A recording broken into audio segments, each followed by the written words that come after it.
Good afternoon, everyone.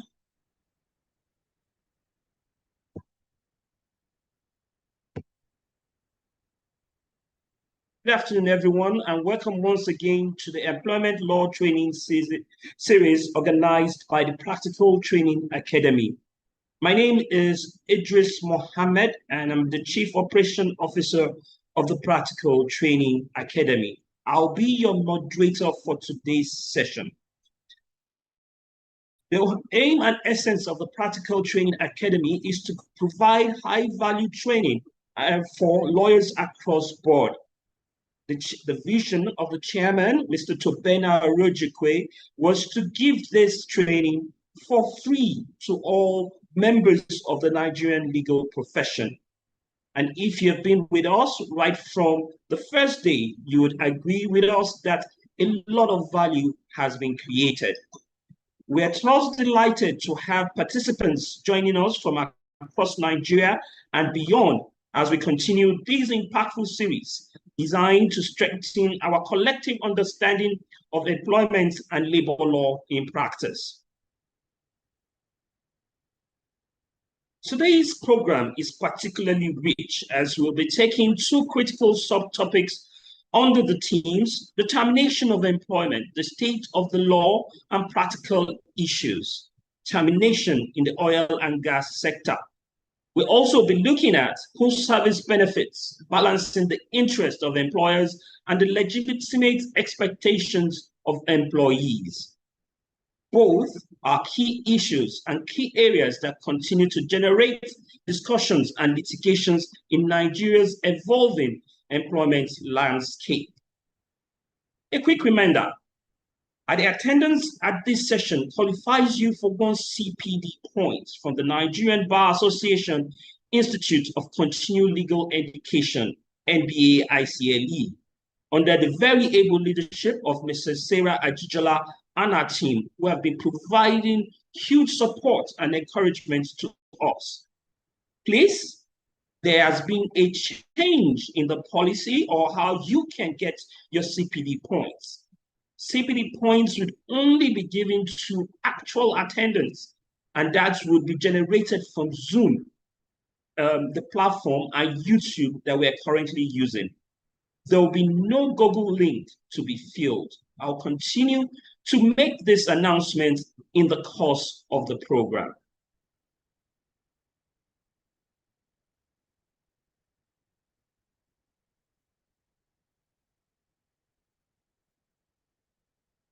Let me now introduce the profiles of our facilitators. Top on the list to facilitate our sessions today is the Honorable Justice Nelson Obuanya. He is a fellow of the Chartered Institute of Arbitrators, United Kingdom, and also a fellow of the Chartered Institute of Taxation. Honorable Justice Nelson Obuanya is a judge of the National Industrial Court of Nigeria, appointed in July of 2017. Before becoming a judge, Honorable Justice Obuanya was a legal practitioner and consultant on corporate and investment law, taxation, labor and industrial relation practice. He also practiced in IP and ICT-related disputes. Honorable Justice Obuanya attended the Nigerian Law School in 1997 and was called to the Nigerian Bar in February of 1998. He holds a Bachelor of Laws LLB Honors degree from the prestigious University of Nigeria in Nsukka and a Masters of Law LLM from the University of Lagos. He was appointed a member of the Nigerian Communications Commission NCC panel of neutrals arbitration for the resolution of interconnectivity disputes among GSM operators in Nigeria and he is a resource arbitrator for the Regional Center for International Commercial Arbitration, Lagos. He was also a senior lecturer and head of Department of Corporate Law Practice of the Nigerian Law School. and he is the author of the Council of Legal Education approved textbook, Essentials of Corporate Law Practice in Nigeria, published in 2010 with a second edition in 2014. Honorable Justice Ogbanya is a consummate barman. He has served as the first vice chairman of the Nigerian Bar Association Lagos branch. He was also a member of the Nigerian Bar Association National Executive Council. He was a member of the NBA Constitution Committee that drafted the NBA Constitution in 2015, and also served as the American Bar Association Section of International Law liaison officer to the NBA and country representative for Nigeria. In the course of a distinguished judicial career, Justice Ogbanya has delivered landmark judgments. He is a triple recipient of the National Judicial Council NJC's commendation for excellent performance for delivering 25 and 27 judgments in the first and second quarters of 2024. In the second quarter of 2022, he delivered 28 judgments, which in the assessment of returns of cases by the NJC in Judges Performance Evaluation Committee. We can thus effectively say that we do not only have a consummate barman, but also a distinguished, hardworking, and brilliant jurist as our facilitator today. Justice Ogbanya will not be the only facilitator. We hope that Mr. Folabi Kuti, Senior Advocate of Nigeria, would also join us. Mr. Folabi Kuti has been with us right from the very beginning when he moderated the first session with Honorable Justice B.B. Kanyib, the President of the National Industrial Court, on Tuesday. And you would agree with me that he did a stellar job. Today, he's back to join us, this time as a facilitator. His short profile reads thus. He graduated with an LLB upper division from the Obafemi Awolowo University in Ile-Ife. Upon being called to the Nigerian bar, he subsequently obtained an LLM from the University of Lagos. Mr. Senior Advocate of Nigeria, Folabi Kuti, brings to his work penetrating insights accrued over several years of experience in core litigation and practice areas. He's one of the leading authorities in labor and employment matters in Nigeria. He has a keen interest in the research and development of Nigerian law, as well as those in other jurisdictions. He's a member of the Nigerian Bar Association, the International Bar Association, and also a notary public. He is registered with the Securities and Exchange Commission to practice in the Nigerian capital market. Over the years, he has garnered extensive expertise and useful and successful experience in diverse range of litigation. He has represented many corporate bodies, associations, and individuals in a variety of litigation proceedings. He is currently the chairman of the Employment and Industrial Relations Committee of the Nigerian Bar Association section on business law. The learned Silk is a regular speaker, facilitator, and resource person at conferences and seminars, particularly those that dwell on the evolving world of work and related legal issues. He is, as said earlier, a senior advocate of Nigeria and the lead partner at the firm known as Union Attorneys Incorporating Courtesy Law. Is listed in the international acclaimed publication Who is Who Legal. I can see that Honorable Justice Nelson Ogwa-Anya has joined us. I'd like to welcome you, sir, and thank you so much for accepting our invitation to be here today. We will now go straight into the training and the facilitation to be done immediately by Honorable Justice Ogwa-Anya. Sir, my lord, you have the floor.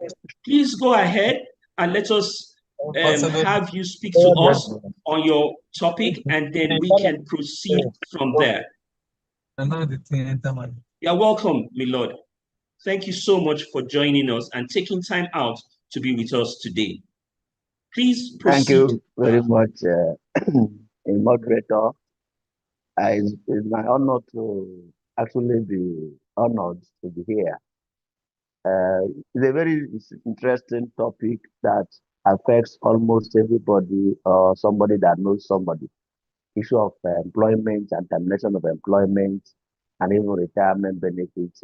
They're all very, very important. Of course, in the National Industrial Code, over 80% of the cases coming there are bordering on termination of employment. But then, as little as it appears, it's still very, very misunderstood by lawyers, particularly on some key areas we discussed today. One of which is the semantics. That's the misconstruction of employment determination. That is different ways by which somebody can exit employment relationship. Unfortunately, termination became more popular than other means of exit from employment. And that made it look like confusing the other concepts. Generally, people say we have been sacked. That's general canopy of the nomenclature. But each of these exit pathways are distinct, and they have different legal implications, and which needed to be understood by practitioners. For instance, we have termination, dismissal, resignation, constructive dismissal, or even forced resignation, redundancy, release, and a lot more of ways people exit employment relationships. Unfortunately, you see even in law reports where dismissal is seen, interchanged with termination, but they don't have the same legal effect. And that's where the problem starts coming from. That is that when somebody is determined, his employment is determined, you need to know exactly how. There is a popular case that we had where you see somebody saying, oh, he was terminated from employment. The employment letter says, oh, your employment has been terminated. Letter of termination of employment. But then, in the body of the letter, it's all about how the person misbehaved and how they decided to terminate the employment. That essentially is dismissal. Dismissal is one way, a one-sided power only exercised by an employer. It's not for employee. And it is only contractor if it is based on no reason. That's the one we call termination. And that's the argument of whether you give reason or not. The contract of employment says you will terminate the employment on so and so ground. Grounds bordering on disciplinary measures actually is dismissal. If it is pure contract and you want to exercise your right to end the employment in accordance with the contract, that is termination. So when you want to terminate an employment that is based on, rooted on disciplinary issues, unless that termination is given as a soft landing, that means we don't want to give him full punishment because dismissal is the capital punishment in a labor relation. The person has warranted to be dismissed, but you decided to give termination. That is the only way termination can coexist or arise from dismissal. And that brings us to a very major issue arising from that conduct. And that is where you see that in statutory employment, it is arguable whether it can actually be termination other than dismissal, because that employee is expected to be protected and can only be removed from office in disciplinary manner.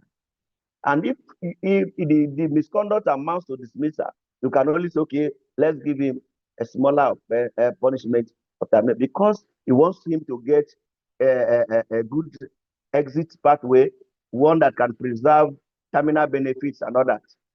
So when it is dismissal, it loses all that. It's punitive in nature, and also carries infamy that this person has been dismissed, is not a worthy person. It carries some kind of stigma on his person, and also affects his employability.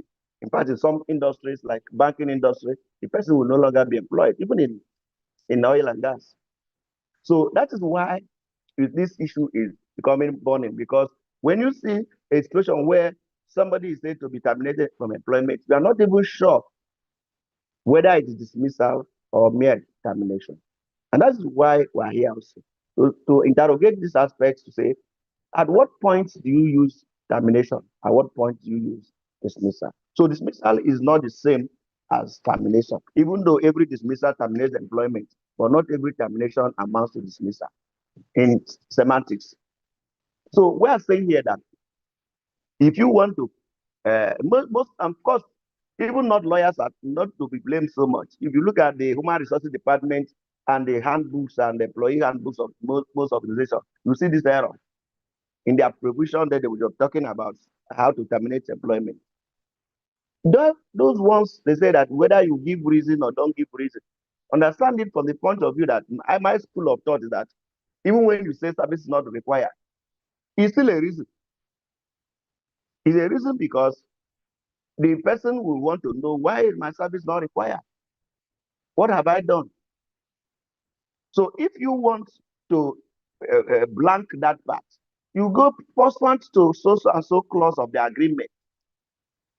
We have now decided to terminate the agreement, the employment, and go through it without referencing the particular clause or provision of the employment. It is difficult for you to say that reason is not required, because the courts have been going back and forth on this aspect, from ILO convention to the judgments we are getting from different courts. But the harmonized position is that services no longer required is a reason. And therefore, such reason could be interrogated if one believes that it, because the central rule is that you don't need to give reason, but when you give reason, that reason can be interrogated and then disputed. So if you say something is not required without referencing to where in the provision of your handbook that you are entitled to terminate employment on the basis that services are no longer required, is a ground to challenge termination. And that's my personal view on this controversy surrounding reason or no reason. Now, when you look at the other parts of employment relation concerning statutory employment, that is employment that's guided by statutory flavor, the argument has been that, oh, you is only limited to statutory employment. But then, it's guided by statute, but it's not limited to private sector employment, a public sector employment, sorry. In other words, the so-called statutory employment, if you go by the gamut of the cases that defines what amounts to statutory employment, it is not limited to private public employment. It is about where a statute protects or guides or gives guidelines by which termination can take place. Then, irrespective of whether there is in a private sector or in public sector, the statute has said so. The statute guides the guideline. Of course, if you go back to the case of Longi and First Bank, which started as a corporate law matter that then ended up as a labor matter. You would have seen the subtle arguments there. And the subtle position is that because of failure to invite or give due procedure for removal of a director under section 262, then that the removal was declared wrongful by the Supreme Court. Yet, First Bank is a private sector. That means the Company and Other Matters Act that made provision for removal of a company director had provided it a statutory employment status, which means if you don't flow with that provision, you have offended a particular status somewhere, and then you are now liable to get the termination voided. And that is irrespective of whether it's public and private employment. So that's one of the clarifications that is very important to this kind of training. And that takes us down to the oil and gas sector, where there are these guidelines for removal of Nigerian staff. They have been heavily contested in courts, in our courts. We have the one involving Shell and Minister of Petroleum Resources, the judgment delivered by my Lord, the President of National Industrial Court, His Lordship, Billy Kanye, PhD. He gets this position, and they want to look at whether PIA is employed. When I came up with our own judgment in Osayede against Shell, I told the same position. Because the PIA revalidated that provision, revalidated those guidelines, even though it is private companies that are running oil and gas sector. Yet, that statute is a policy. Some have argued that it's against public, it's against Statutory of contract and this and that. But they forgot to argue also that public policies, government policies also regulate employment. You don't contract without minding the milieu under which the contract is to be done. So the legal framework, the legal ecosystem of the environment is also guiding your contract. And they forgot to argue that part. So you can't just say, I have a right to contract without looking at the legal framework of the contract. In Nigeria, where the issue of local content have been sorted out and a regulation comes out emanating from it, then that concept has not been debated or cancelled. And somebody is now saying, oh, because oil companies are private companies, why will you not hire and fire according to what you want to do, rather than going to comply with the guideline for removal of Nigerian staff? So that is one of the confusion the lawyers are introducing by trying to misconstrue Statutory of contract without bringing it into the context of the legal ecosystem. That in Nigeria, we have Nigerian content policy, which is also legislated in the Act of 2010, and also now guided by the DPR guideline, which is now being enforced under the PIA.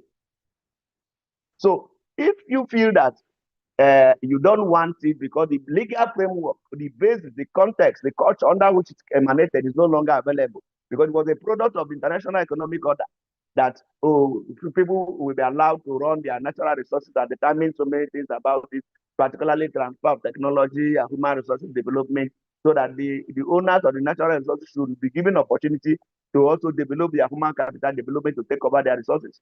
That was the wisdom of it, so that the foreign entrepreneurs that are coming through investment in oil and gas should not arbitrarily remove locals from and then affect them from taking over the industry. I would expect that by today, or some other argument will arise that, oh, this by divestment in oil and gas industry, most of these oil companies are now locally owned. And therefore, the wisdom behind the permanent sovereignty over natural resources in terms of protection of employees of Nigerian origin will no longer work. That the context is not the same. That's the kind of argument that will make sense in that argument. But to say that the PIA did not formally recognize guidelines, or that is not worthy because of the Statutory of contract, I think, in my personal view, of course, I've delivered the judgment. I will share it with you if you want, about Osayede against Shell, and I took time to take my position on that. So that judgment has not been overturned on appeal. In my view, I think it's still standing, and if it's standing, then that's why I stand. So the position is very clear that in the Nigerian oil and gas industry, despite that the operators are private companies, the statute, a policy that guides termination of employment there is sacrosanct, because every nation has a sovereign right to make a policy guiding operations in what they do. And if you must do a contract in that area, you have to do the contract subject to the laws on ground. It is there in all investment laws, is there in all interactions involving investment. You cannot just say, I want to go and invest without looking at the local law and local background under which you are invested. So the legal framework of the environment of investment is very key to the nature of the contract permissible in that sense. So you cannot use your contract to contract out of the law. So that is my position about the oil and gas contract, which in the terms of termination of employment, they view it that it is all private companies. And therefore, they are all private companies. He who fired will fire under the common law. But my concept of statutory employment is without regard to whether it's public or private employment. That means if the concept is that you needed to have a statute you can rely on, a law you can rely on, a policy you can rely on, a guideline you can rely on, that shows you that this is where your source of protection is, it is sacrosanct, irrespective of whether it's a private company or a public company. After all, the public companies or public organizations and institutions are also guided by statute. So when you say employment laced with statutory flavor, that is the thing. That is the statutory flavor. That is what is cooked with. And that's the flavor it's producing. So you cannot deny the aroma that in oil and gas industry, you don't have statutory flavor in the employment landscape in Nigeria today. So those who argue the other side, well, like I said, I've taken a position. And that means that the oil and gas industry, as presently constituted, is regulated by this guideline. And the operators and regulators are using this guideline to regulate operations. So if there is change in the environment in terms of divestment, that the local companies are no longer owned by the foreigners, so to say, that it's just us who are these Nigerians that are now being protected, then the law should be tinkered with. But until the law is tinkered with, it is idle to argue that it is not statutory employment merely because it is a private company. So after all, even in a public company where you say you can terminate, can you really terminate properly in statutory employment of like government offices by saying, I give you 3 months notice to leave this place. I just want to go, I don't want to see you to the revenue by virtue of your contract. Which contract? I've seen even public establishment with such clauses. In fact, some of them come to court and look at them and say, is it really possible to serve a person working in certain organizations a notice to just terminate and pay him salary in lieu of notice in statutory employment? So we need to reconceptualize this thing to see that statutory employment is not in the manner by which people are looking at it. It is designed for protection purposes. It is designed for due process purposes. It is designed for you to achieve a holistic, fair trial and fair hearing inputs in natural justice milieu. So it's not making difficult. There's nothing difficult in sacking anybody that is in statutory employment. Nothing difficult there. All that it's telling you is that follow the procedure. Follow this procedure. For instance, get the permit of DPR, Nigeria and NUPR now. Get there. Tell them that we are laying off so and so staff for so and so reason. They will look at what happened and then agree with you. If they have any concern, so it's just a procedural compliance. No kind of employment actually protests in that manner that people are thinking. Just because you believe that you cannot remove somebody overnight or just come and said, go put your back where you put your front, and then person go. Just arbitrary power, exercise arbitrary power. I think that's the problem. Some Nigerians just want to show arbitrary power and say, oh, I have power to sack you today, I don't come to work tomorrow. And that's what the law is going about. And that is even the issue regarding the Convention C-158, which is been a debate in several fora. Because the principle of the ILO there is showing that you cannot do so.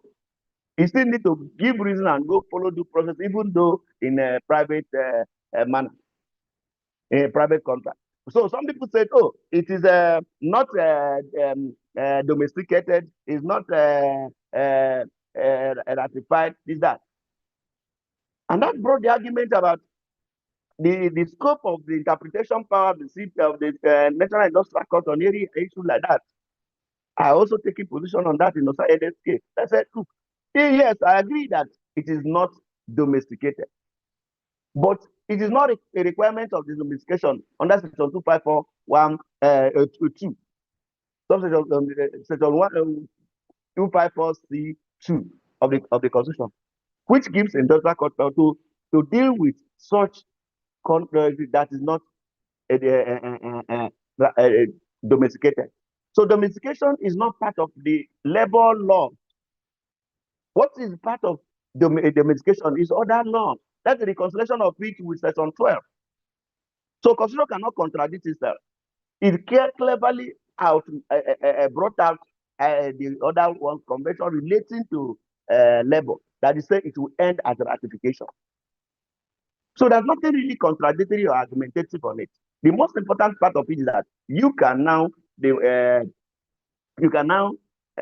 seek enforcement when it's ratified. But the one that's not ratified, you can draw it as a principle, draw it as a common law argument, the kind of principles guiding labor standards. Like the interaction of equity and common law, you will not say, oh, this side operates like a common law, the one that is ratified. The equitable principles are now learned like those who are not ratified. So by Section 2541 F and H, you can now take it as unfair labor practice. You can take it also as a breach of international best practice, which are just behaviors and patterns of culture that is found to be acceptable, just like customary law. So if this position is existing in different places, then we can borrow from it in order to say, oh, this is not best practice. So that is how the industrial court view the milieu of the legal regime of employment termination in Nigeria. So it is not meant to be as if we are having a clash of interest between operators and parties, and so the employers of labor will say, oh, this is the employment industrial court is the employees court. Then the labor will now say that the industrial court is the government court. So who are we now court for? At the other side, we are being accused of being there. But if you follow the jurisprudence of labor being developed at the industrial court, you will agree that it is always in the middle. Because labor itself is meant to, the labor law emanated from taking care of dealing with a situation of oppression. So the balance of economic power and capital strength is not the same between labor and the employees.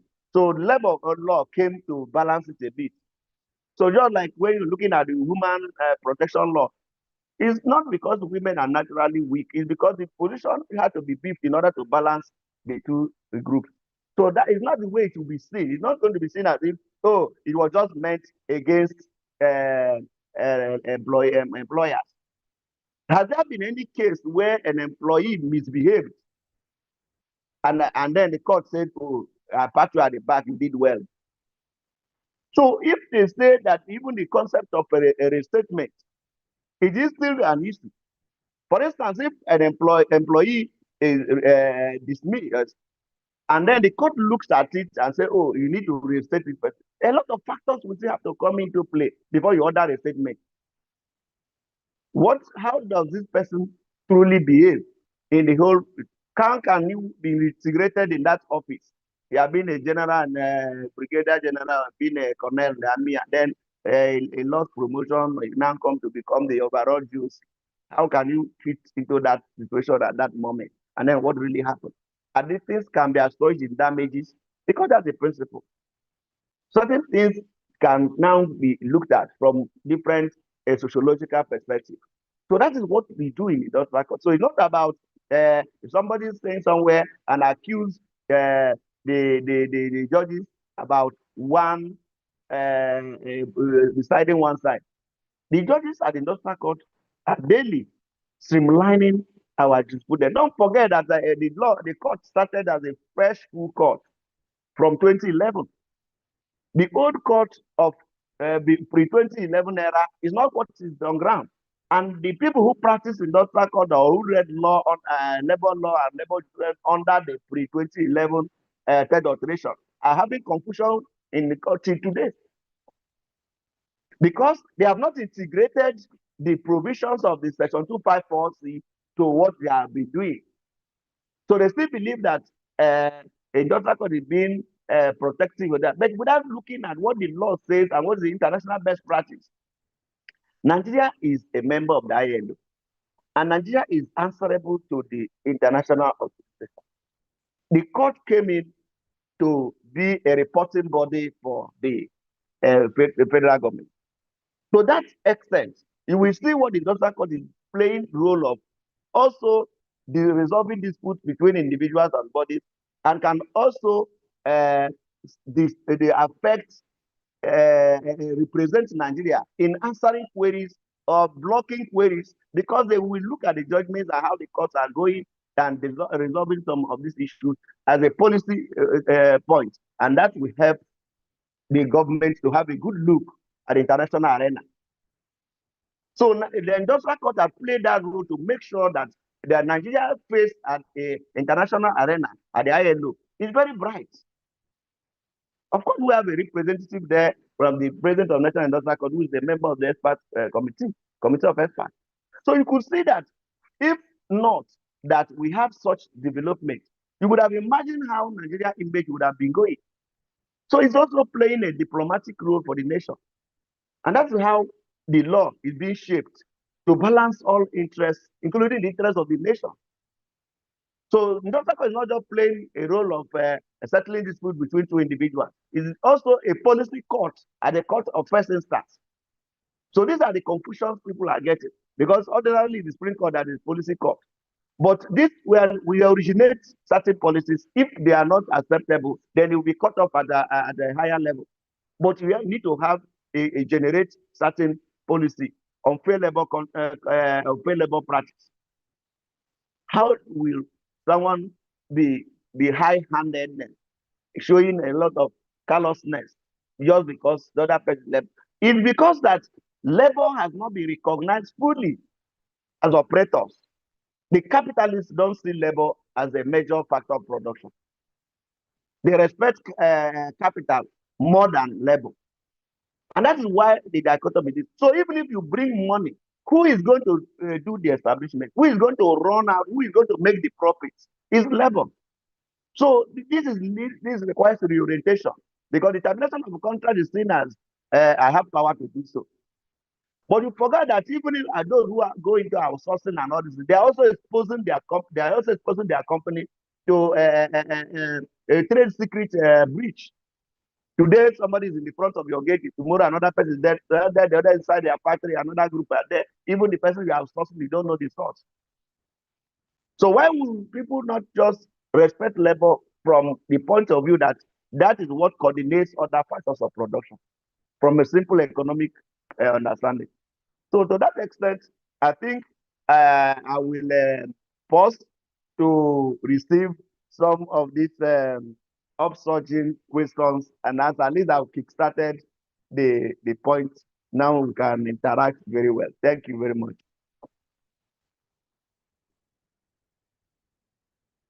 Thank you very much, my lord, for that very, very incisive interpolation of all the issues as contained in the topic that we have given to you.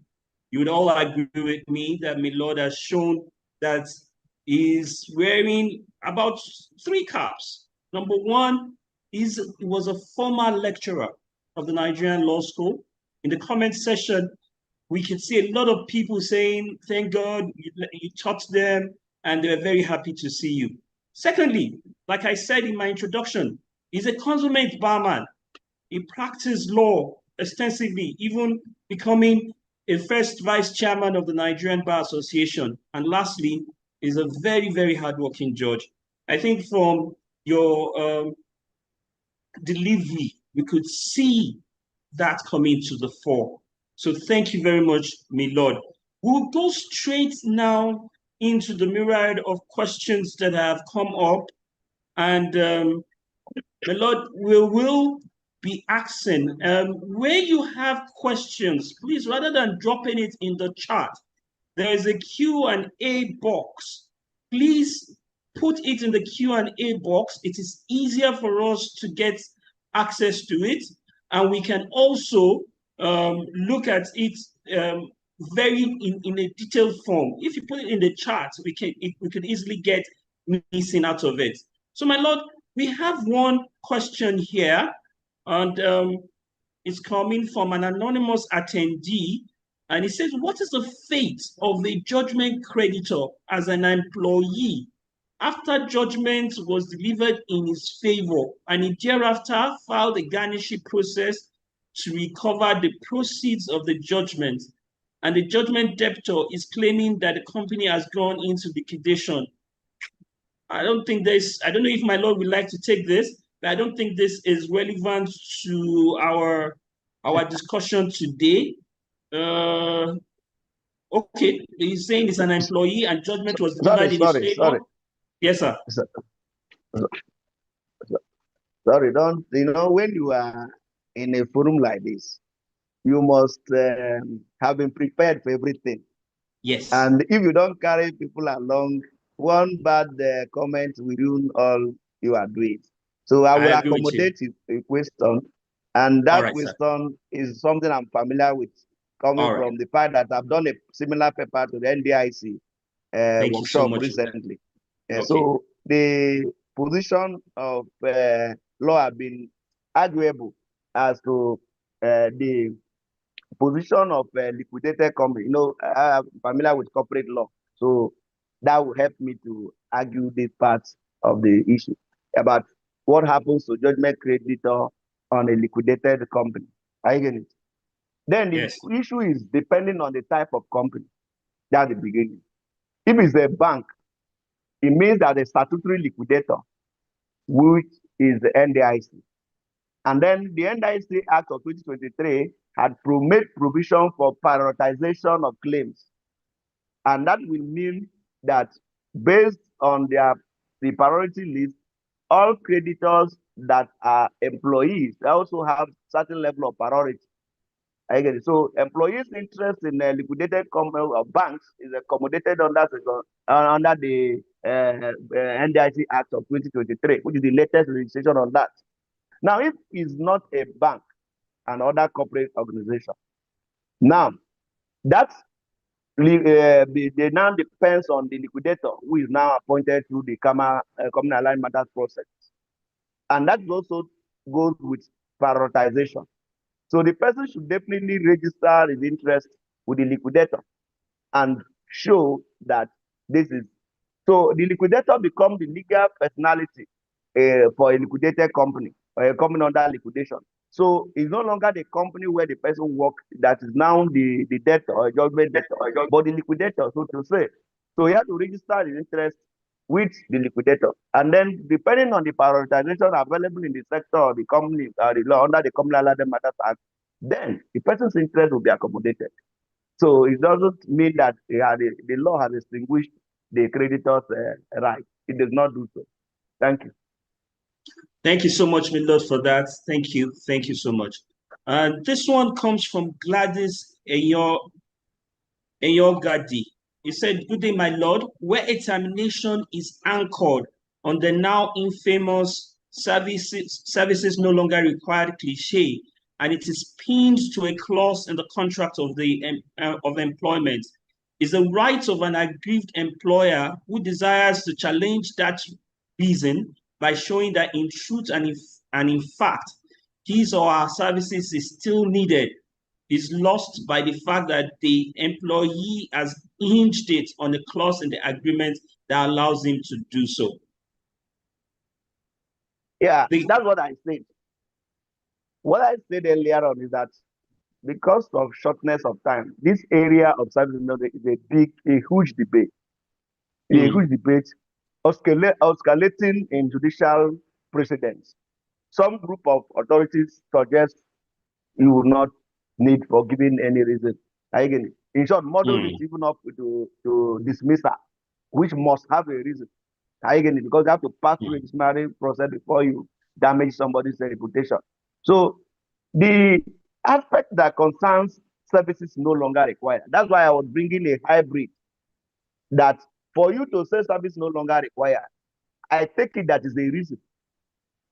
And for it to be a reason that will now be contractual, which we now say, oh, I just did it according to my contract. You must show where it is a ground for termination in your document, which I know that many of the companies don't have such provision. You understand?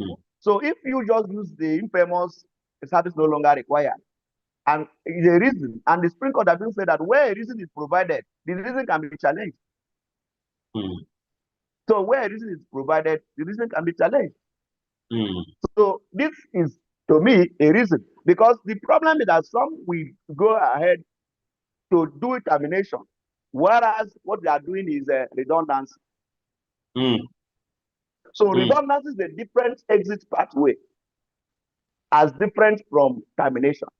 So if the company is not doing well and you want to lay off staff, not by their own fault, but because of economic factors and operational reasons, that one fall under redundancy, and the law has a provision for that. When you disguise redundancy into termination, thereby shifting the reason as if the person had done wrong, because the principle in redundancy is that the employees did no wrong. It is the operational issues. And that is the underlying factor and thing, even inherent in Section 20 of the Labor Act. So you cannot say that employees are wrong, therefore you are doing redundancy because your staff are wrong. No. Termination is that window. So if you are using the reason service no longer required, for me, is a reason. And unless you tie it into your contract, you cannot say that I'm just exercising it in accordance with our contract. Do you understand? So if you say, if you have a clause showing that you can terminate employment on the basis of service no longer required, good and fine. You pay the person the terminal benefits. You now serve in the required notice or pay notice in payment in lieu of notice, salary in lieu of notice. That is contractual. Anyone within that regime is a contractual termination of contract. And that's what the law envisaged in that aspect, that is just clean. This is what we agreed. I am doing what we agreed. So let us part ways. But if it's not within that periphery, then it's not questionable whether you're actually doing it by virtue of contract.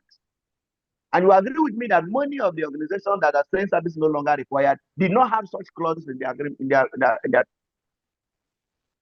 If you conduct that research yourself, I've done so. Take a look at many companies, you will see that they don't have such provision. Yet, it is now notorious that service is no longer required.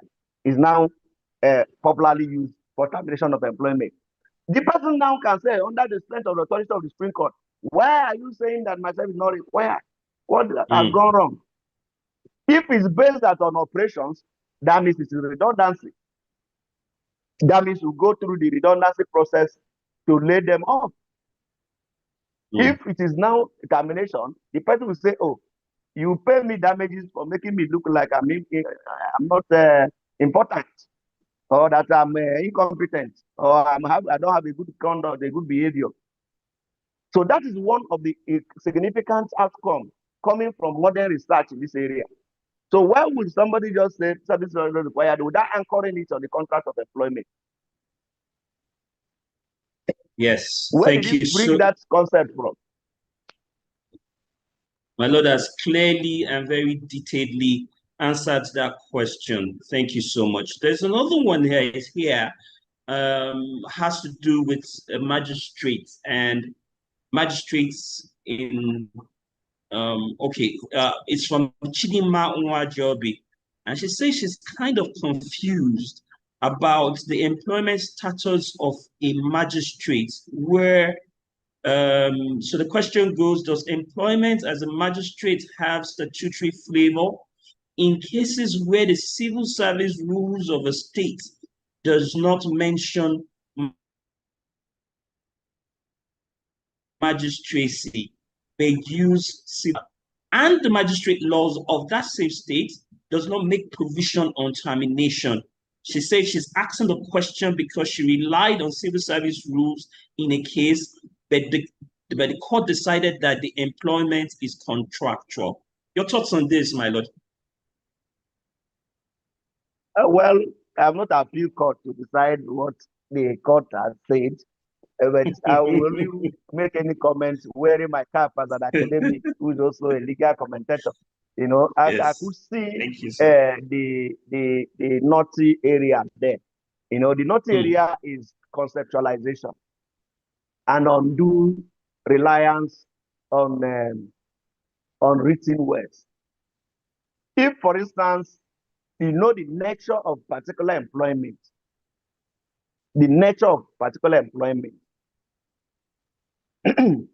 if can it be functioned or ever thought that somebody can be working where he is being paid with taxpayers' money and rendering public service, and that public service is not classified as statutory employment? Can it even make sense in common sense? So that means that it is the nature of the job. There are different ways, like I started before, that brings about classification of statutory employment. There are ones that are clearly statutory. There are others with statutory flavor. And that flavor is like adding Maggi into your soup, and it serves you a purpose. The purpose is protection. The purpose is due process. The purpose is to ensure that you don't just come and say, oh, magistrate, come here. We don't want to see you in the office today, and create public embarrassment to the institution of judiciary, that a magistrate can just be told, go home. There will be a due process. There will be a way to find a way to exit the person if it no longer fits into the system. So that is why as academic, I will worry about that outcome. I worry about the outcome because the nature of the employment also is a ground for determining whether it's statutory employment or employment with statutory flavor. These are two concepts that is in one, is achieving the same purpose. We have statutory employment. We have employment with statutory flavor. You will see it laced in books. But ordinarily, people thought it's the same thing. It's like that. It gives you room to know the ones that are statutorily expressed, and those that you join to see where. That's why we're talking about the ones in oil and gas now. We're saying that this guideline for removal of staff has created statutory flavor. Are you getting it? It has added statutory flavor because emanating from a statute that is somewhere, operating as a policy from somewhere, is not part of the agreement, it's not part of the contractual relationship, but it impacts on that. That impact is the flavor. You're like you are adding some flavor in your pepper soup. That is what is serving. The statute is now inside the soup. So whatever you have been cooking before, statute is now part of it.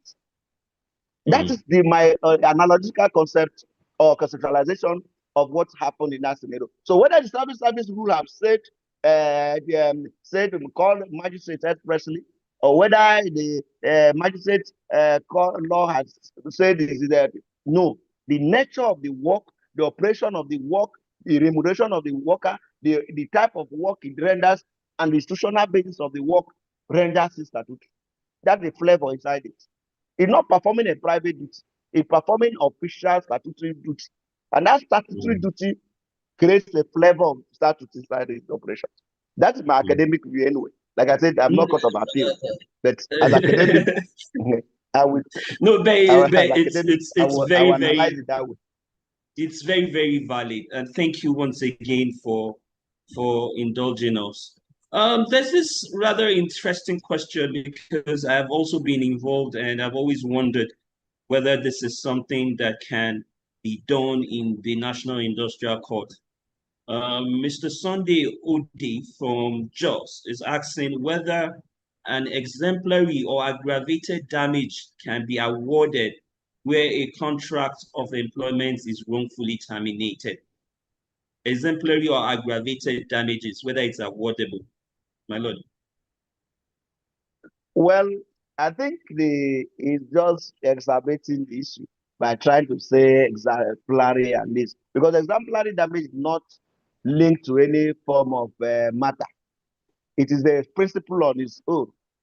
And Cabo A and Abubakar, my Lord Abiru, JCA, now JSC, took time to analyze that concept. And I commend that judgment for every scholar on that subject. So exemplary damages were not meant for a small matter. Is a factual, evidential, factual scenario that shows inhumanity, high-handedness, inequitable behavior that is really done. And you will be wondering where this type of behavior coming from. And we needed to punish that behavior so that it cannot be repeated again. It's like a lesson. So it's like stabilizing or interface between criminal jurisprudence and civil law. Are you getting it? Because this person is doing something way beyond normal. And therefore, in order to save the society of similar repetition of such conduct, you need to punish this incident so that the rest will take you and say, look, this is not tolerated here. That is the concept of aggravated or exemplary damages. It's not meant for a small screen quietness. Some people will even say they suffer trauma, there's no that. Which trailer jammed you that you had trauma? Where is the medical evidence of what we have done? Is it just based on their own phantom beliefs? Somebody will even say that he fell into a coma. Yet you see the person able to doing other things within that period.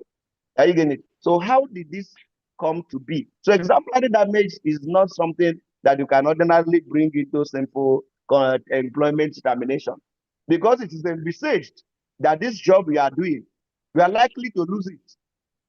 You're only asking yourself, is it my fault that I'm losing this job? So if it's not your fault, it's assuaged in general damages. To me, it's general damages that fall in that group. If it is tortious claims, such as the ones of injury, and some of them like the death, or somebody that have done something even in contractual manner but had brought inhumanity into it. For instance, forced labor, slavery, child trafficking, all those type of things. You can do aggravated damages in such incidents to show that the society don't want this type of behavior, and therefore we will take a decision that will repel a resurgence of such behavior. That's where the milieu under which aggravated damages can. Yes, I love your reference to the Cabo Air versus Mohammed case, brilliantly done by Honorable Justice Abiru, now of the Supreme Court, and I commend that case to anybody that wants to read about the damages that can be awarded in such cases. Thank you so much, my lord. So we'll now be going to another question. Adebanji Adelogon is asking where an employee's employment has been terminated or dismissed, and the employee intends to challenge the termination or dismissal, but he was never issued any letter of employment in the first instance. Can such an action be sustained in court without offer letter being tendered to prove existence of employment contract? I think you have handled this, but if you just shed some more light and we just go straight on. I think you have handled this. We all know that many organizations don't issue letter of employment. But let us go back to our elementary law of contracts, that contracts can exist without writing and can only be evidenced in writing as one of the ways. So document is not the sacrosanct thing that stuff brings contracts. So contracts have to exist before it is now reduced into writing. Although in some contracts the law requires it must be in writing. But contract of employment is not one of such such contracts that must be evidenced in writing. The labor law only say that you must give a letter of appointment within 3 months of employment. So it is the duty of the employer to issue letter of contract. So failure to issue a letter of contract is not a problem of the employee. So if at the point of dismissal or termination of employment, yeah, you must, you can now write at that point. That does not change the character that the contract is existing. You cannot terminate a contract that does not exist. You cannot dismiss somebody from employment that is not existing. So the principle is that the contract is existing. That's why you are terminating or dismissing somebody on it. So it is not a problem of the other person, but it's tied there to have everything in writing. Like I always say, what is started in writing should end in writing. For those who even dismiss without writing, who dismiss or terminate employment by conduct.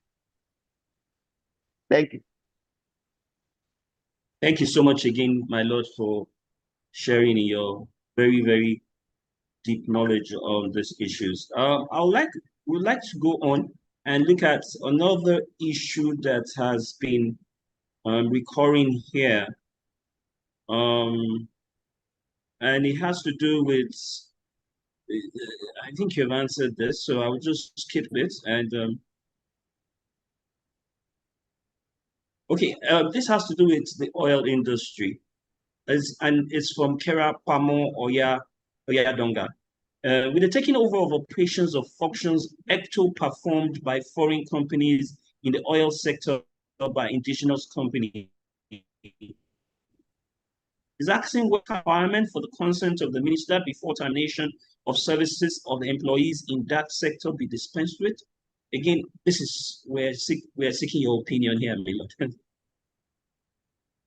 I've already said, if you have listened to me very well, you would have said, yes, heard when I gave a clearer roadmap to navigating out of that controversy by saying that in the beginning, the whole idea was a local content policy orchestrated by new international economic order, so permanent sovereignty over natural resources, where nations endowed with natural resources seek to protect themselves by having local laws that will enhance, transfer of technology, human resources, and development of their own country, so that their own nationals will carry on from that. That's the purpose of local context. I get it from oil and gas point perspective. So based on that, I said that to challenge this law solely because you are claiming that it is contractual employment or private contract will not survive it. Because the law is stronger that even under the PIA, it was revived. And the PIA becomes the extant law now. So the option could have been, if the whole idea of having this policy is because of foreign interface in the oil and gas industry, and in order to protect our locals. And now there's divestment in the oil and gas industry, and the locals are now in charge of the operation. Why not also rethink the position of the law? Because what the NIA was trying to achieve have been achieved. So if a law has spent its purpose, why is it still there? And that's one of the concepts in mischief rule. So the mischief have been cured. So why not go back to those who are making the law to tell them, oh, remove this one now us. We wanted to use this one to protect the goats from the wolf. The wolf are no longer here. Now only us goats. Can't we just behave the way we behave? That is the picture I am painting on that. But to come and argue, because I delivered the judgment on it. So why would somebody, a learned senior advocate, leave every argument to come and attack the contractual and the court not being able to say, phantom contract? There's a private contract. I disagree totally because I am also a product of law of contracts.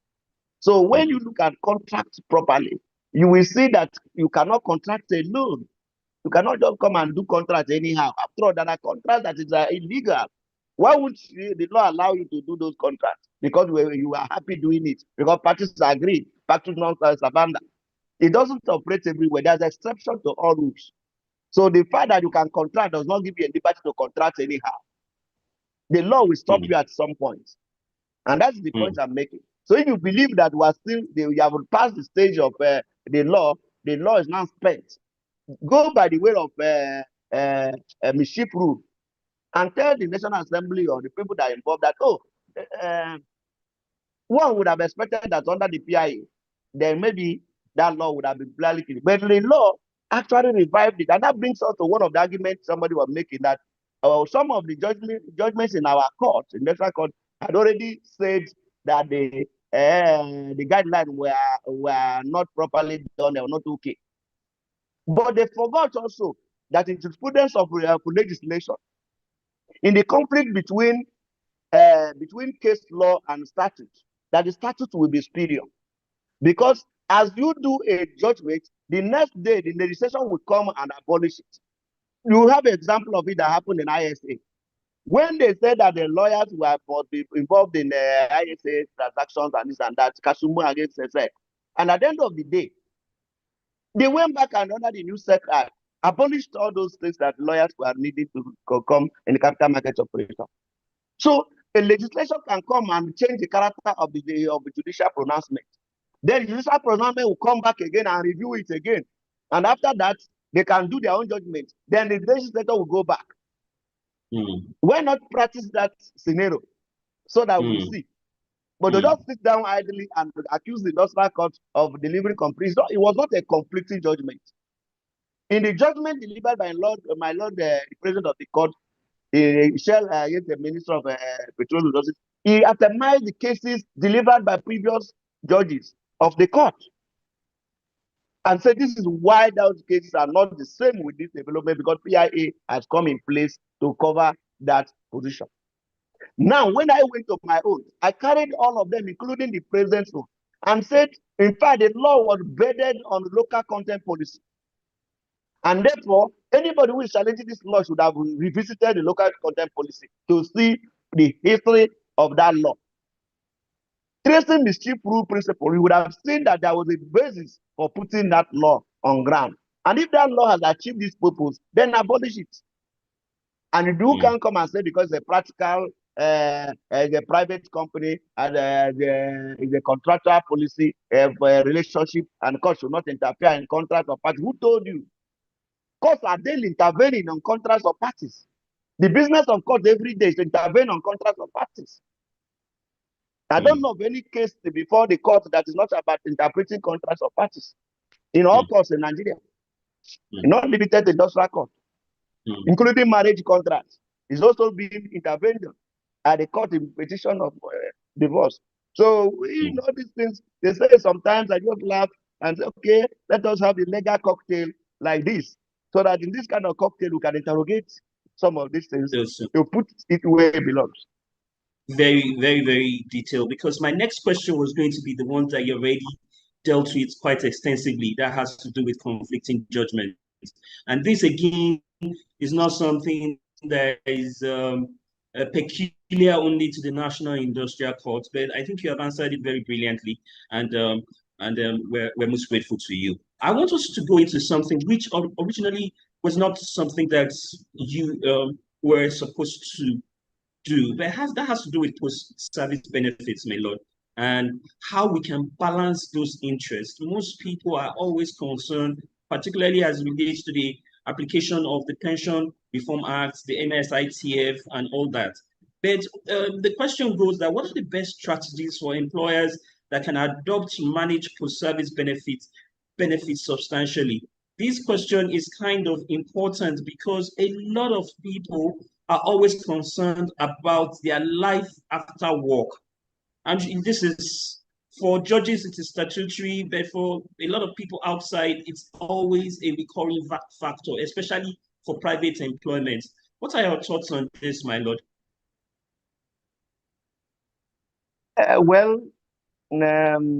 Just recently, we were with the PENCOM workshop where I was privileged to deliver a paper on this agitating topic where they asked me to write on judicial insights on regulatory gaps in the retirement benefits administration under the Pension Reform Act.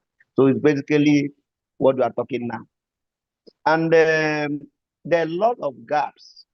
Like if you see the paper, you would have seen so many issues raised, which PENCOM graciously said they are going to really even visit National Assembly because the insights were really very deep. The outcome of that workshop, paper presented by my Lord Anue, was so insightful that even the guidelines they were making were even questioned because of not even following due process. So, we did the papers and had some uh, hiccups identified. And some of the hiccups were actually on the judgments already delivered.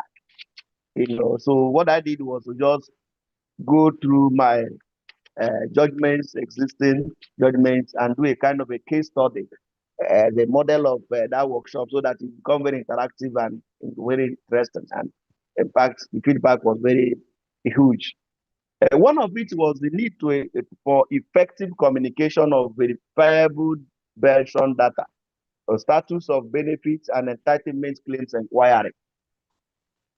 Most of these things are not about somebody going out there to punish anybody, but the regulators like PENCOM agreed with us that from the incidents of the judgment cited, where they also parties, they didn't do very well in holding the operators, that the PFAs, very well, so that the interface between the employees and their pension fund administrator will be smooth.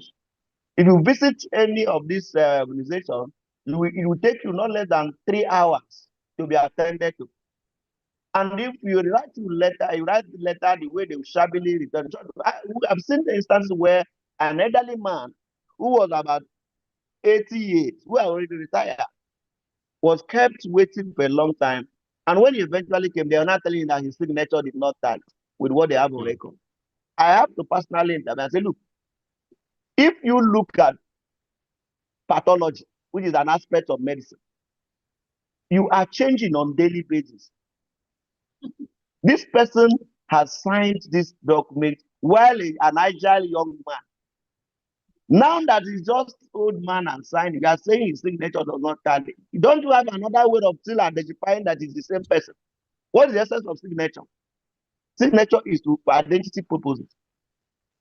So what is this about if signature was not well? And then I will shock you with the case of Geoffrey Chibo Ogbonna against National Pension Commission and Pension Transition Arrangement Directorate. One of the judgments cited in that seminar. The man was a civil servant that worked and retired. He worked with federal, then transited to state, and then they have a federal share, and he fall under the ones that were already under the pension private establishments of contributory pension. So those categories were now classified separately and under PTAD, that's the Pension Transition Arrangement Directorate.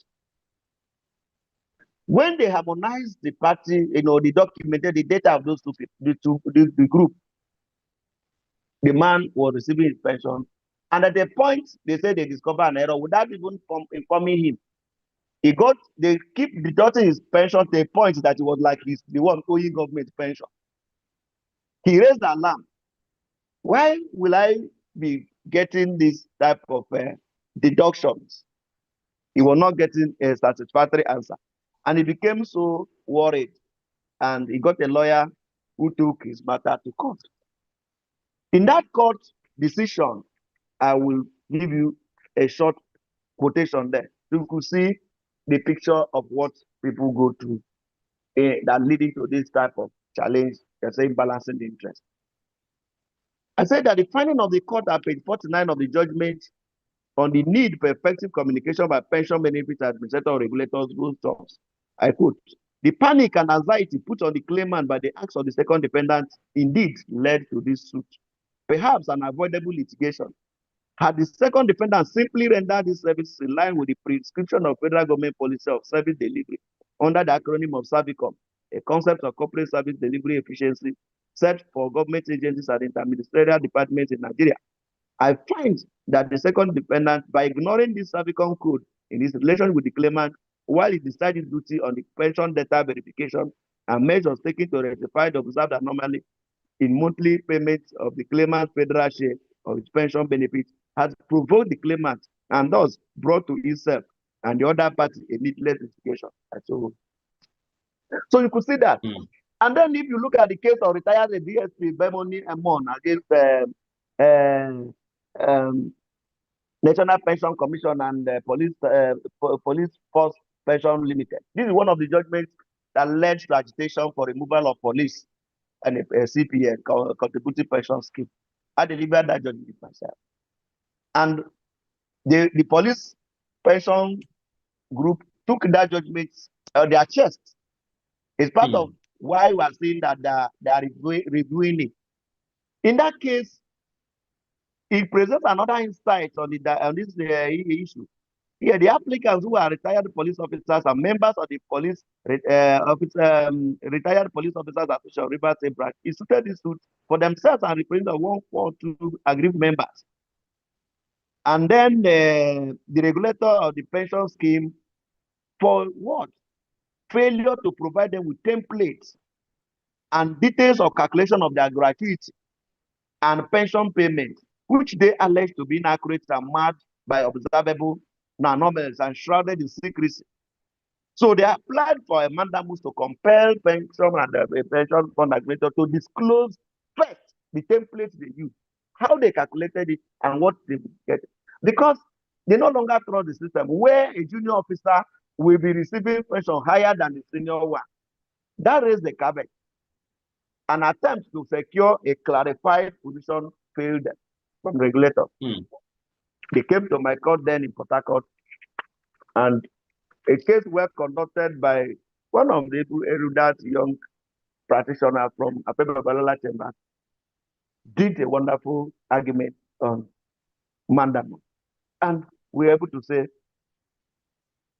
good, PENCOM must give them those documents and they should go and study it. If it's not favorable to them, they should now look at it very well and take their fate by their hand.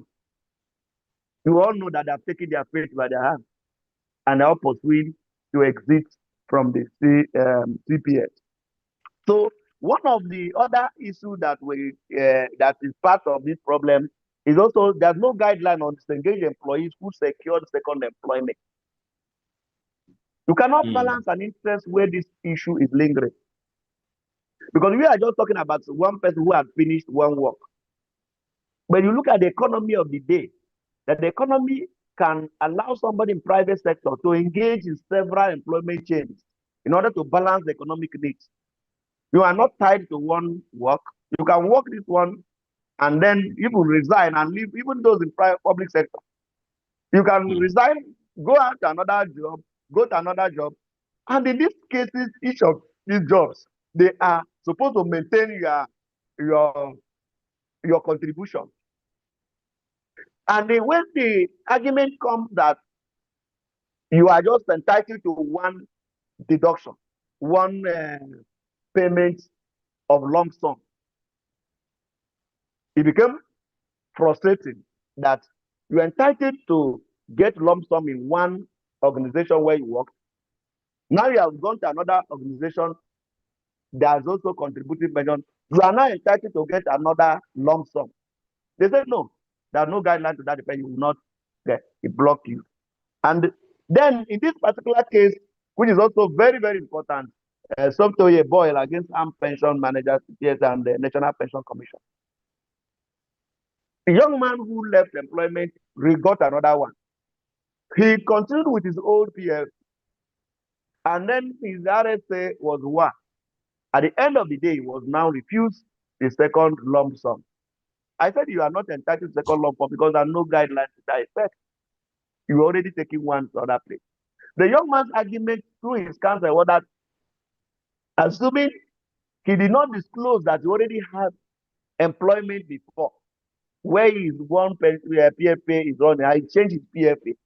Couldn't they have also given him opportunity to collect a lump sum in a new employment as a fresh employee. So what now is the advantage that he has got to work in different places. He made use of his age to go and work. So the economy of today and what they are preaching about young men and the young workforce of the youth should not be like they are tied to one employment where the RSA is just static on one. So that workshop also, and according to my judgment here, I've given an order against PENCOM to issue the guideline clarifying that area. So that's one of the areas. There's also lack of clarity on the operation of RSA in multiple employment scenarios. So can somebody, we're now doing all the digital economy and where people can work from home and work in different places. As I was speaking, nobody has talked about how to manage pension arising from this multiple employment. We are pretending that it does not exist. Even those working in corporation, when they come back, they work online. Are you getting it? So this is the reality that we are saying. You cannot balance interest of the two parties when the law is not giving a full wiggle for balancing. So the law is where the problem is starting from.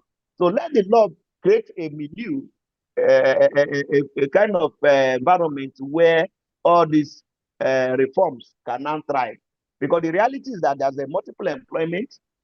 People can work at different places at the same time, and are expected to get their dues, their remuneration in accordance with the agreement by each of the employment regime. So let us not be pretending that the youth is all tied to one employment. It will be a pretense to say so.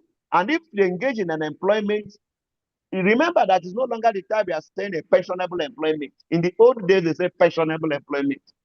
All the employments are now pensionable under the CPS regime, whether private or not. The thing is, because the law empowers PENCOM to control all forms of pension administration, whether private or public employment. It's not restrictive. So there's no more dichotomy between the one working in the pensionable and not working in pensionable. So having abolished that dichotomy, then why is it that somebody who works in an area where he cannot multiply his employment is not multiplying his pension? Do you understand the argument? So it should also create a legal framework that will accommodate multiple employments.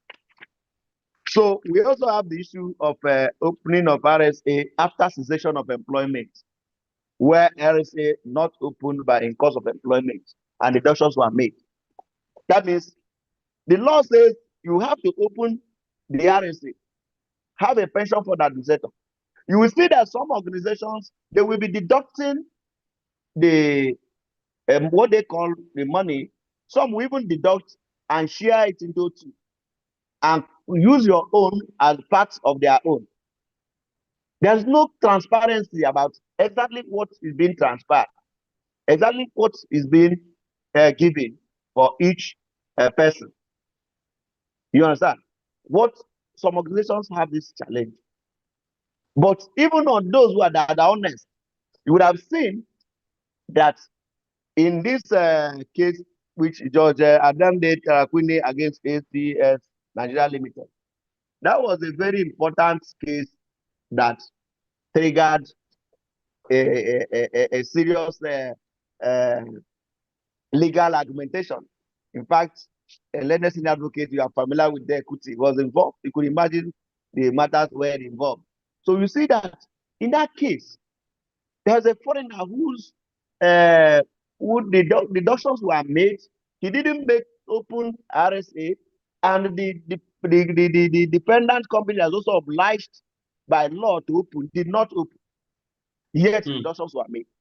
Now the law says it is not, you are not giving the person directly, you have to pay through PFA.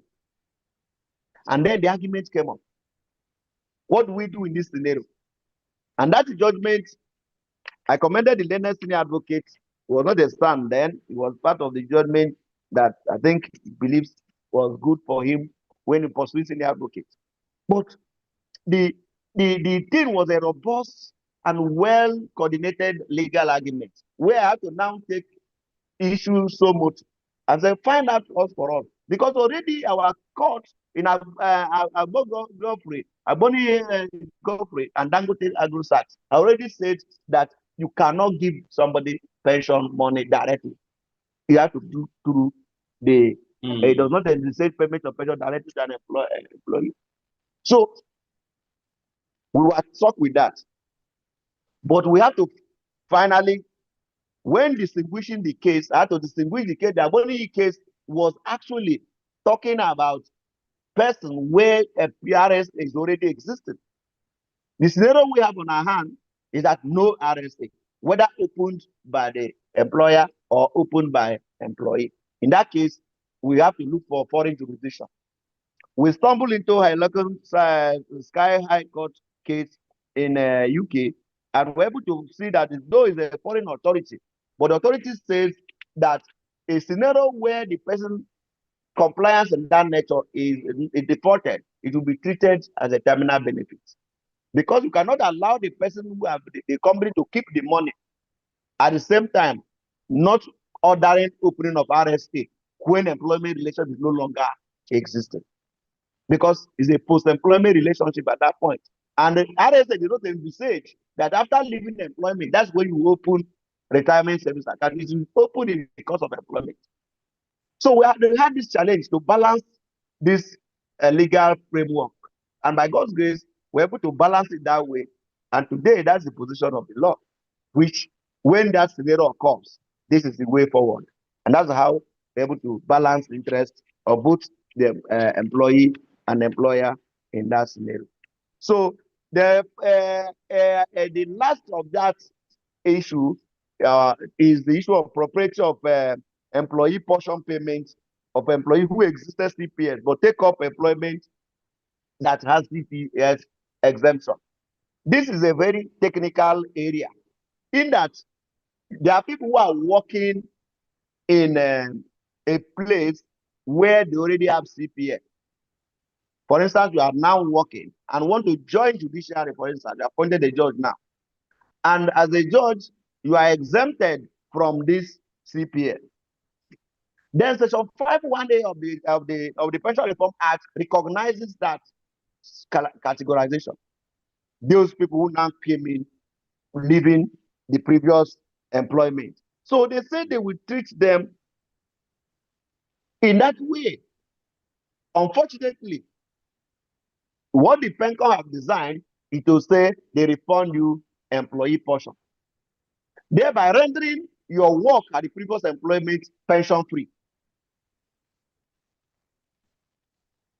We have done a census on that, as many judges of different courts in Nigeria who left from their previous employments that has CPS and joined the exempted one, like a judiciary, are all victims of this issue.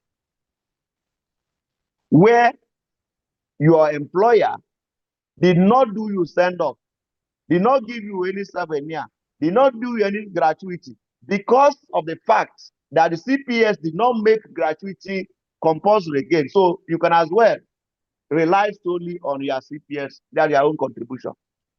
And therefore, you have worked for 15 years or 10 years above, where you are ordinarily under the old pension regime entitled to full benefits of pension and gratuity. But you now left under the CPS that no longer recognizes gratuity and pension. And your former employer just said, maybe you have your contribution. That's how they're going to settle you. Then you go back, they now say, oh, because you are now under a new system, you can only be entitled to the one you contributed. In other words, they refunded you what you contributed without giving you what your employer is supposed to give you over the years you work for them.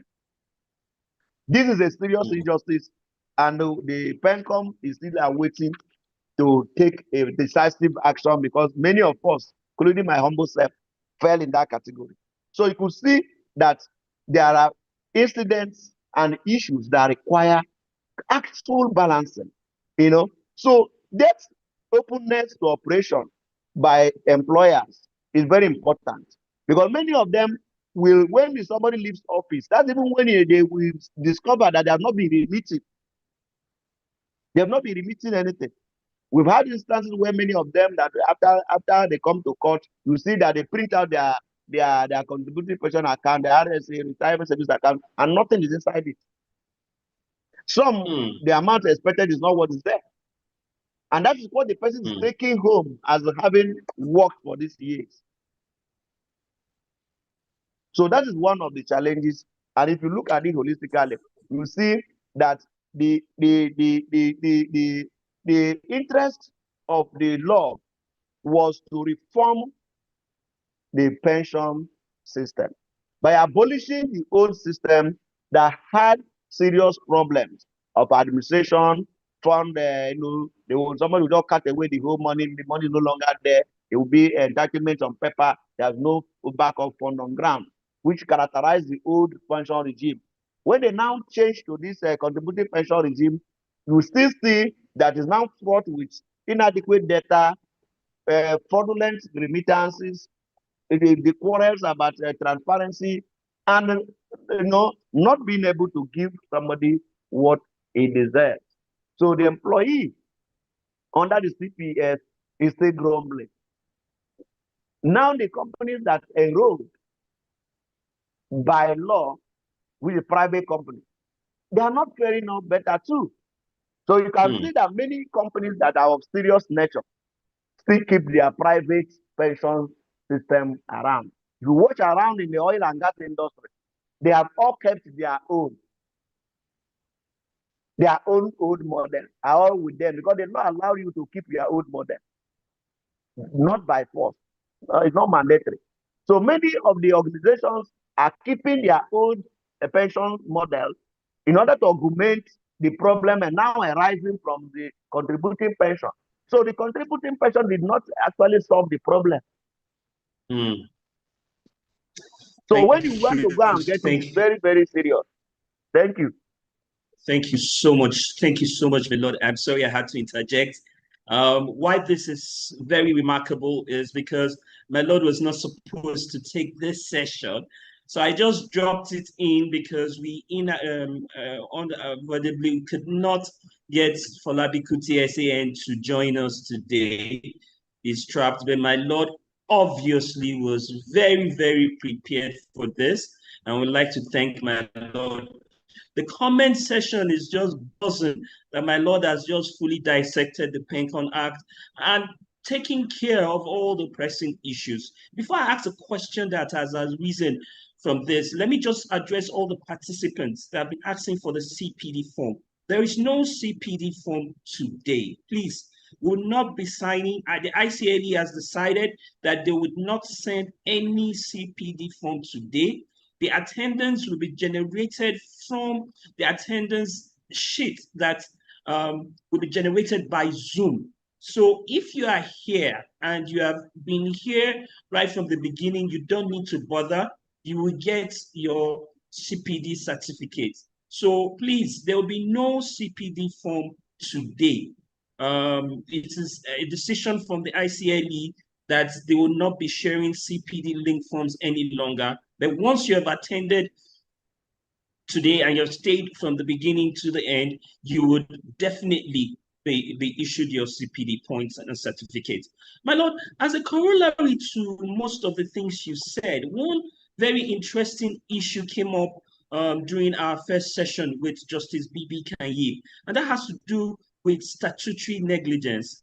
He said that Nigerian, the lawyers have not started exploring this. And what statutory negligence is, that, as you know, is the fact that, for instance, in the sense of pension reforms, can an employee now come to court to sue his former employer or even his current employer that he has not been remitting his money to his RSA, and states that because there's a requirement by the law for that to be done, that employer has done what could be said to be statutory negligence and seek for damages. What are your thoughts on this, my Lord?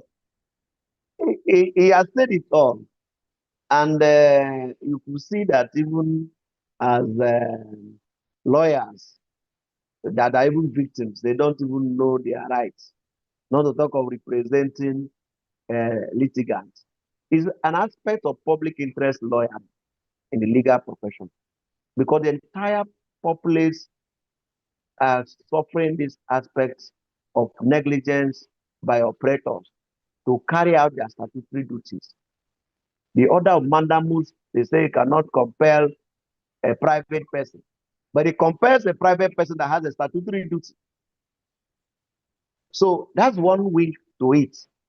Have you actually challenged this person to do the needful? Now the thing has happened. They didn't remit. When they did not remit, then it's a statutory negligence. And you know the rule of negligence, it gives you a wider room for collecting bigger money. It's no longer contractual. And that now assessment of damages is based on the facts and evidence led and circumstance of the case. And now it lies in the bosom of the court to assess and check from the incidents and what has happened, how much can be given as general damages. So a breach of negligent statutory duty creates statutory negligence and is actionable. And that's why I'm saying that the regulator should not be waited. You cannot wait for the regulator to help you so much. You can take that legal steps to protect your own interest by saying, oh, even these delays, sometimes it is suspected that some of the PFAs will invest the money and will not want the money to release the money quickly. They will be telling you, come and, when you sign this one, it's not correct, you go down when you come down. So there are a lot of bureaucracies and red tapeism will be there. So with that, they are delaying you. Why would they pay you the pension the day of your exit? Why will you wait for that long? Get the lump sum and then put the other one under annuity. That is the law now. The problem is not on the other one. The problem is on that lump sum. Because that lump sum is what people need to take home. They take it home. That one is like a terminal benefit form. While the other balance is created as insurance, is created as an annuity. Because they trust that you will spend your money. When they give you all your money, you go and carry some money or do party. So that's the annuity system. So they check how long you can live and make room for the number of years you will live, that you'll be getting something at least. That's the concept of pension and the insurance of it. Thank you so much. Again, I would like to reiterate a couple of points. There is no CPD form today. Your attendance would, as soon as you log in, you would we have already seen that you have logged in, and the attendance sheet will be sent to generated by Zoom, will be sent to use will be used to send your CPD points. So please, again, no CPD form today. Insofar as you have registered and you have attended, yes, you'll be given your certificate will be sent to you. My Lord, we seem to have run out of questions. So I have some of my people as a part of the panel that are here. Mr. Ose Okbeku was our facilitator yesterday. I don't know if you have anything to say or to ask. And also Mr. Victor Nwakasi, the Chief Executive Officer of the Practical Training Academy, is also here with us. From the ICLE, we have a member of the Board of Governors here with us, Agabaidu Chukwuemeka Chidena, and Jimwa Nzota is also here with us, monitoring that we are in compliance with everything that the ICLE is doing. We also recognize she's not here with us today, but she has been providing back-end support, the director of the Institute of Continuing Legal Education of the Nigerian Bar Association, Mrs. Sarah Ajijola. Thank you so much. I don't know if any member of the panel, we still have about 15 minutes, wants to say something, or said. I can see you already unmuted your mic. Please fire. Yes. You know, this is your field. No, Thank you so I'm much. I'm not firing. I'll just go. I'm happy to say that it's interesting that my Lord Justice Obuanya and I attended the University of Nigeria. He was my senior in school, and it's always a pleasure to be painted the same brush with him, having both gone to University of Nigeria. My Lord, you know we had a conversation about this pension matter that you ruled on. We had a lot of you gave me a scenario before you even ruled and asked me what my thought was. You sent me on an assignment to do research and come back to you. I had a very heated conversation about it. Interesting decision as it was. I had a problem with the way the Pension Act itself is couched, in the sense that there is an opt-in clause for expatriates. But the Act says every employee in Nigeria shall contribute to a contributory pension fund without a distinction between expatriates, but just that every employee in Nigeria. So my argument there was, why do they then need to have an opt-in clause? Perhaps it should have been an opt-out clause rather than an opt-in clause. That was on the first one. The second part of it was that there's a provision that the employee will supply the details of the PFA. And if he doesn't, within, I think, 3 or 6 months, the employer has to create one. Now, the ruling was that the money should be paid to the individual. And I'm thinking, there is no provision under the Pension Act that makes provision for that. Wouldn't it have been another option for the company to be compelled at that point, or the individual to be compelled at that point, to create an account for that money to be paid into, rather than the whole amount to be paid to the expatriate? I mean, those were thoughts I had, and I said, we had an agreement. I said I was going to write about that judgment, but I didn't get around to doing it. But again, I want to say a very huge thank you to you, as always. There's no aspect of employment law that you are called upon to discuss, and I always enjoy our banter and argument, even with the one on the release of Nigerian employees in the oil and gas sector. I know the back and forth went on that and other issues as well. Very grateful to have you as someone who can always sound off on, and to always have those very high-level intellectual arguments. And I thank you also for all you do for the development of the jurisprudence. A lot of people over time thought that employment law was just anybody can just work in and do employment law. But what the leadership of Kanyib and yourself and other judges have done is to make people understand that this is a specialized area, and that you need to be on your toes to even understand how the concept and the frameworks and the references work in this sector. We're very grateful for that. I will keep calling on you. Personally, I keep calling on you. You know that, and you can never say no. So thank you once again for your very, very, very, very erudite presentation and discussion and dissection on all the topics. And as always, we're very grateful to have you personally and as a friend. Thank you very much, my Lord. Thank you. Okay. Thank you very much. You did well. The other side of the argument is that the law itself did not envisage opening RSA after employment. That means that no employment relationship. The entire concept of retirement savings account and the entire pension creation is it's supposed to be between employer and employee, and then a regulator and the pension fund administrator. So it is not at all. That's why that issue came up, because you cannot order the deal you cannot enforce. It's like forcing people that are not in relationship to come into relationship. They are no longer into relationship. How can they come and open an account? And you remember the documentation. Look at it administratively too.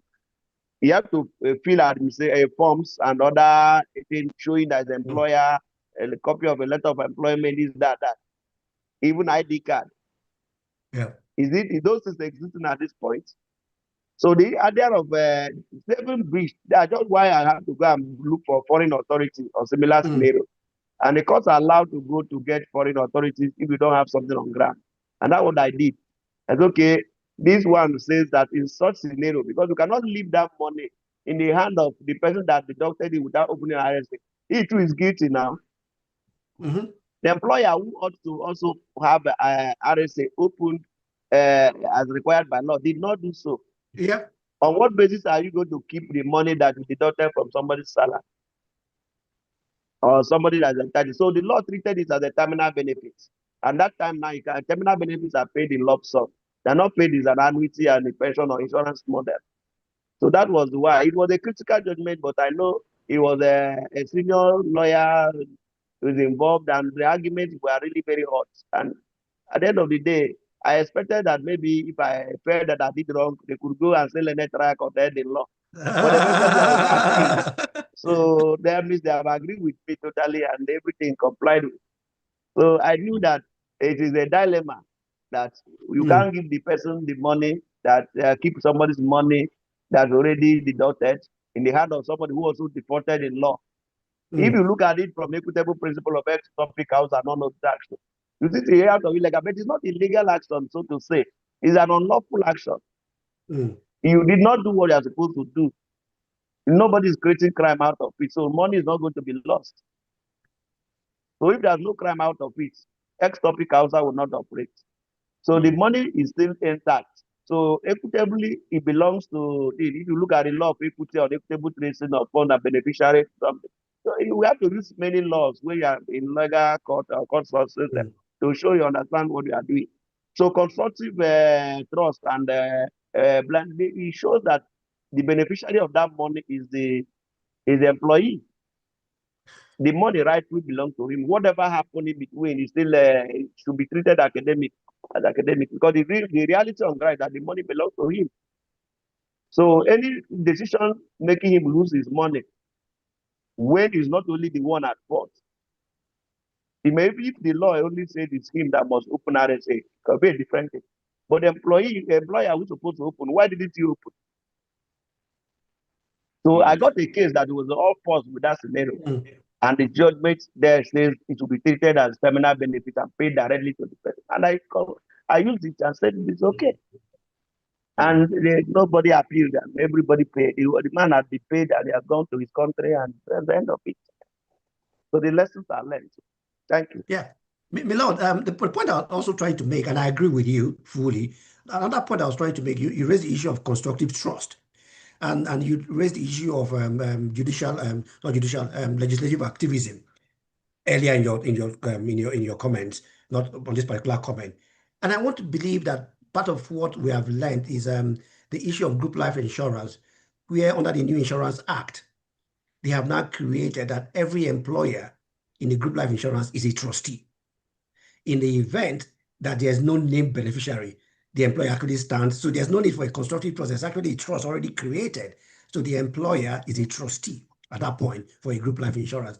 Maybe, PENCO should be thinking of something like that. Maybe when there's this kind of, because it will happen, it has happened now, it will happen again. If they have guidelines, or maybe looking at a situation where the PENCOM itself can become a trustee of this fund and apply it for the benefit of the employee if this kind of scenario happens again. Maybe it's an option. I'm just thinking maybe it's something they should consider. The thing is to have oversight. No, the PENCOM should have a proper oversight, because it's a long route to the solution. Why go through those trustee systems when you could have checked their books, where you could have known that they are not compliant? And so I don't think it's necessary going through giving the same PENCOM another trusteeship position when they want to give them regulatory powers, they did not use it. Yeah. So what stopped them from forcing the fact that that company should have opened RSA if the employee didn't do so? Because the duty is on both sides. Yep. It was not either enforced on the from the point of view of the employer, nor enforced from the point of view of the employee. Who is the regulator that will enforce it? It's not the regulator. So even when you give him constructive trust, or that you will still discharge it well.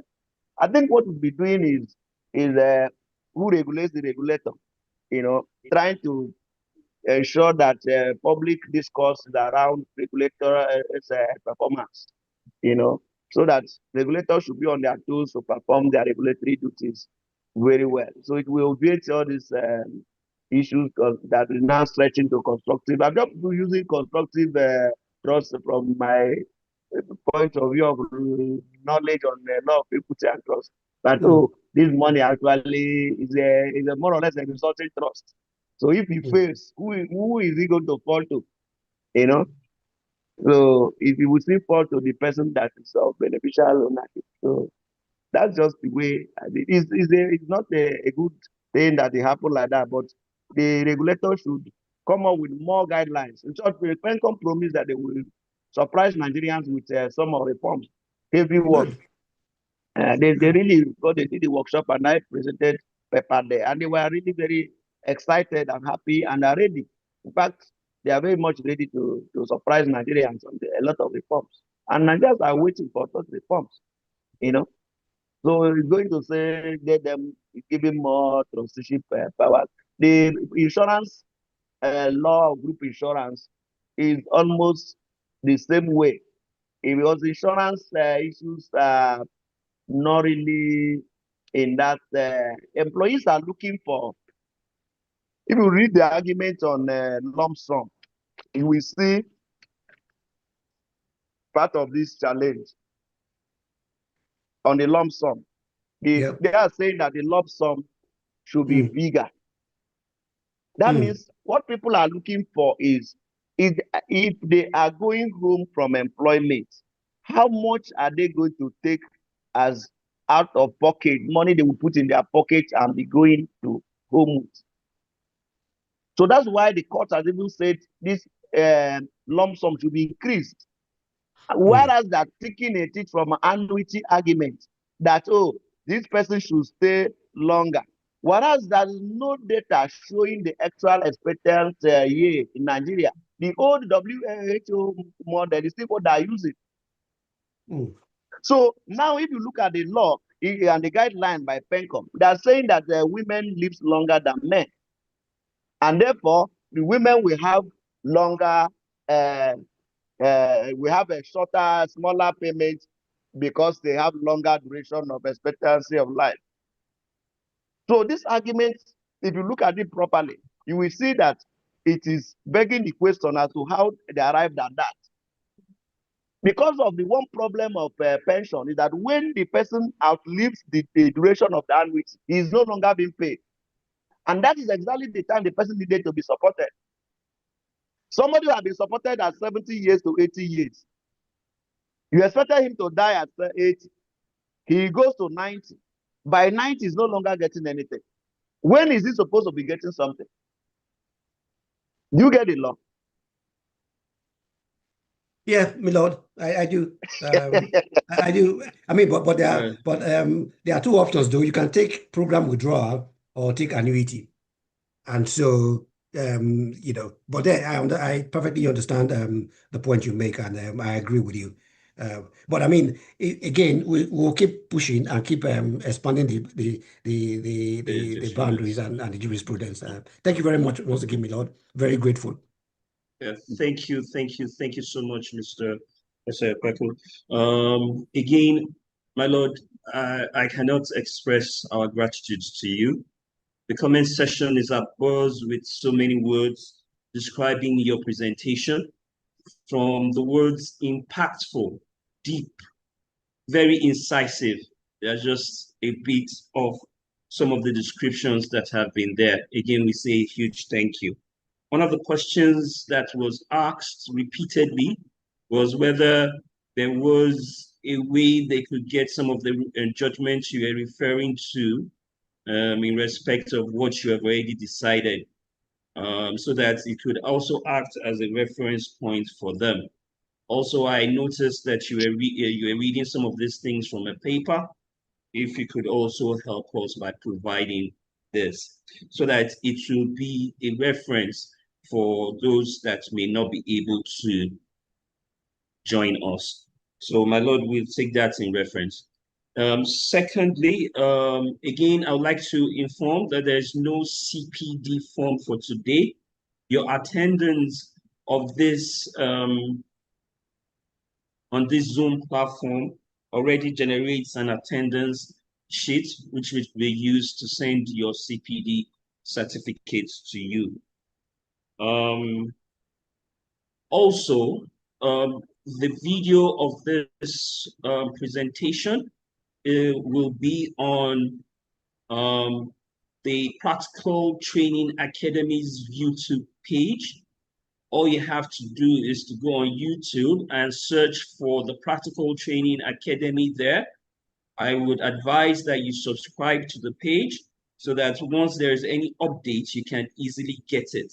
So for those that may want to come back and look for anything that the Lord has shared with us, please, you can always get it on the YouTube page. There will be the entire recording of these training session on YouTube. Having said that, I can see Mr. Victor Nwakasi, the CEO of the Practical Academy Training, the Practical Training Academy, is also here. I don't know if you have anything to say before we close or before I call him. Our chairman, Mr. Tobena Orojikwe, is unavoidably absent today, but he has been the brain and the motivating factor behind all of this. He put together this and just called on some of us to come and give him support. So we say a huge thank you to him. And all our facilitators and the participants. On the first day, my Lord, we had the president of your court here, Honorable Justice B.B. Kanyib, and his session was supposed to last for 2 hours, but we ended up spending 3. And so, I mean, we can only say thank you. Moderating that session was Mr. Folabi Kuti, who was supposed to be here today, but unfortunately could not join us. And we say a huge thank you to him too. On the second day, we had Mr. Okechukwu Omemo from the Law Press Partnership and Dr. Nancy Iziom. They were all here to help us to do the facilitation, and it was a great time, a great learning experience. Yesterday, my friend and brother, Mr. Ose Okweku, showed his dexterity and his deep knowledge of labor and employment law. And he shows why he has come from the prestigious University of Nigeria in Nsukka, same as my Lord, when he handled the facilitation and training yesterday. Today, we have already continued with this incisive and very impactful training session, brilliantly handled by my Lord. We say a huge thank you to you. With today's session, everyone, we have come to the end of the employment law training series, and but the Practical Training Academy is be on the lookout. And there'll be another series that will be coming up, this time on intellectual property. And you can be rest assured that we get high quality facilitators, and it would be free. And you will get your CPD points. You can only get that from the Practical Training Academy. So just be on the lookout, and we'll get facilitators just as we've done in this employment law training series. We'd like to say a huge thank you to all the participants. My Lord, on the first day, we had over 5,000 people that joined, same as occurred on the last 2 days. Today, we have over the same amount, the same number. I can't give an accurate number because it's only after these training series that the numbers are generated.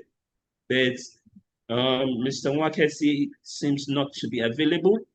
Just to say a huge thank you to you, my Lord, for taking your time to prepare for both topics that we're supposed to discuss today. And we did not even miss the fact that Mr. Afolabi Kuti, who was supposed to take the second paper, was not here because apparently you were already prepared for it, citing authorities, showing your very deep knowledge on both topics. We say a huge thank you to you, my Lord, and we hope that if we call you again, you would always answer us. To all the participants, a huge thank you for you. We had maximum capacity on the Zoom from the beginning to the end. And we also had good participation on our YouTube link. We say a huge thank you to everyone that have joined us right from the first day till today. We are most grateful. So on that note, on behalf of the Practical Training Academy, we'd like to say thank you, and we look forward to having people join us again on our next impactful training session. Like I said, it is also going to be within this quarter. The dates will be announced subsequently, and the flyers will be sent. Again, my Lord, thank you so much. I don't know if you have anything to say in passing. Well, just to thank you for a well-organized program, and I'm happy that a good number of people are so happy that we did well. They didn't waste their time; were not wasted, and we didn't also drag their time. We said it's 3 to 5. We're able to mix up the two topics within the same regulated time. So, thank you for programming, because if not the way you're organizing it, uh, nobody will get the result you get it. So we also thank the person who is thanking others. So thank you for doing a good job. Thank you. Thank you very much, my Lord. And thank you to everyone that has joined us today. We look forward to having you here again on another impactful training session from the Practical Training Academy. Thank you, and do have a wonderful evening. Thank you.